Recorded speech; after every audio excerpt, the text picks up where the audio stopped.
Good morning, class. Today we're going to learn about the environment and our role in protecting and destroying it. Let's discuss the EPA to start. The EPA was established to protect the health of humans and the health of the environment on December 2nd, 1970. The purpose of the EPA is simple. Its job is to ensure that all Americans are protected from the risks to their health and the environment. National efforts to reduce risks are based on the most accurate and available scientific information. Federal laws involving protection of human health and the environment are enforced correctly. I would now like to invite my assistant, Keara, to explain the responsibilities of the EPA. The responsibilities of the EPA coincide with their purpose. The EPA is responsible for environmental licensing, enforcement of environmental law, environmental planning, education and guidance, monitoring, analyzing, and reporting on the environment, regulating Ireland's greenhouse gas emissions, environmental research development, strategic environmental assessment, waste management, and radiological protection. Wow, that's a lot of responsibility. I wonder what problems caused the EPA to come into existence in the first place. That story dates back many years ago, but I would be happy to tell you. In the 1970s, Americans had increasing concern regarding environmental pollution. Part of the reason the EPA was founded was to consolidate into one agency a variety of federal research, monitoring, standard setting, and enforcement activities to ensure environmental protection. At the time, President Nixon needed a regulatory body to handle environmental protection. His goal was for the EPA to handle the research on the effects of pollution and on methods of equipment for controlling it and recommending policy changes. It was important for him to make sure this agency would have standards consistent with national environmental goals. That is very interesting, and I know a lot of this might mean nothing to you all as students, but let me give you a practical example of an environmental violation. Walmart violated the Clean Water Act by illegally handling and disposing of hazardous materials as it's reached across the United States. The company violated the Federal Insecticide, Fungicide, and Rodenticide Act, or the IFRA, by failing to properly handle pesticides that had been returned by customers at its stores across the country. Walmart is to pay over $81 million for their unlawful conduct. The case was heard by the U.S. District Court in San Francisco. Take a look at this photo demonstrating the company and their waste. These photos.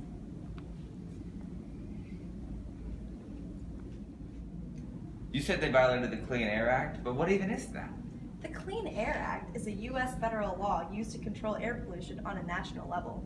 It was originally founded on December 17, 1963. In 1989, President Bush designed an amendment to the Clean Air Act that focuses on curbing three specific threats to the environment: acid rain, urban air pollution, and toxic air emissions. In addition, in 1990, it authorized programs for acid deposition control, authorized a program to control 189 toxic pollutants, including those previously regulated by the National Emission Standards for hazardous air pollutants. So why was this Clean Air Act enacted in the first place? Well, Tyler, to answer your question, at the time, pollutants were widespread. Therefore, there was a need to set a national pollutant standard along with the states to develop state implementation plans. For example, the Virginia Electric and Power Company agreed to spend $1.2 billion by 2013 to eliminate 237,000 tons of sulfur dioxide and nitrogen oxide emissions from each year from 8 coal-fired electricity generating plants in Virginia and in West Virginia. Previously, they had been emitting these chemicals into the atmosphere in violation of this act. This case was resolved in the State Corporation Commission and a local court system. Take a look at these pictures to see how bad the damage really was.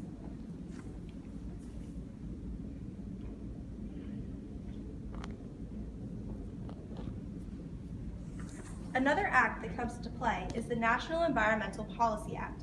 Their job is to promote the enhancement of the environment and establish the President's Council of Environmental Quality. The law was enacted on January 1st, 1970. Sorry to ask yet another annoying question, but why do we need another environmental agency? I mean, where did it even come from?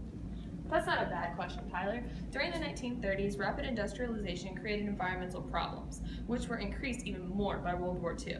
After the war, programs like the Interstate Highway Program and the use of the Corps of Engineers to build dams for a variety of purposes accelerated the damage. At the time, there was an increase in the use of toxic pesticides and fertilizers. As a result, the NEPA was enacted in 1969, but did not take full effect until 1970. Let's ask Keara for more information. Additionally, amendments enacted in 1975 authorized additional appropriations for the Council on Environmental Quality and contain various administrative provisions. To help you understand this act, let me provide a practical application. The historic Stamford Post Office is an Italian Renaissance-style U.S. post office in Stamford, Connecticut. Currently, the building is the center of a lawsuit involving the Postal Service's compliance with the National Environmental Policy Act. On October 28, a federal court ruled that the postal office failed to comply with federal environmental law prior to selling the Stamford Post Office. This landmark ruling favors the public interest by asserting that all environmental consequences must be considered prior to the sale of a historic building from federal control. Here's an image of the building.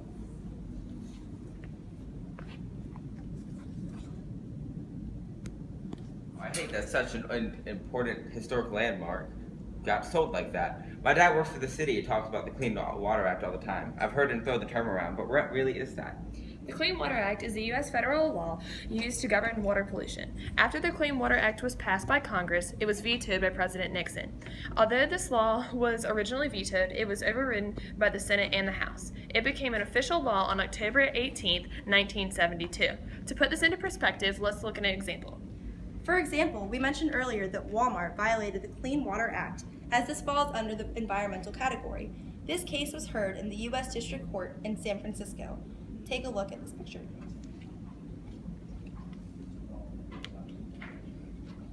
Class, while we are discussing this matters, we should probably bring up the Pollution Prevention Act.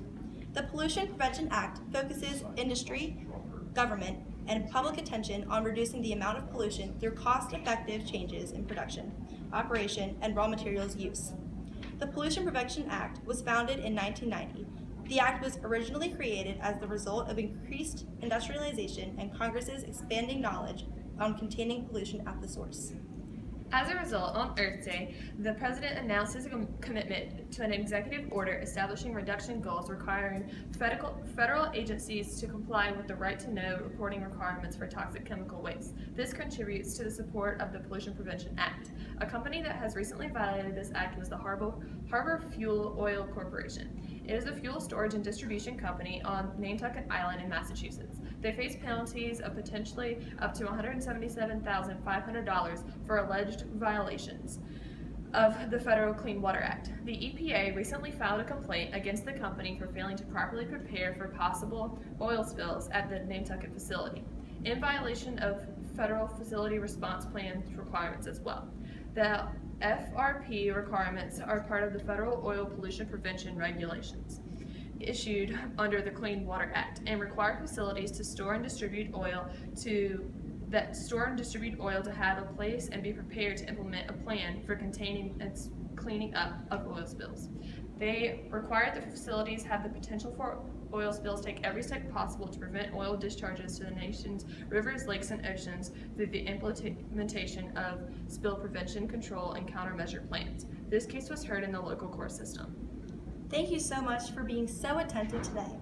I greatly appreciate all of your questions. Now take a look at our final picture. And now take a look at our sources.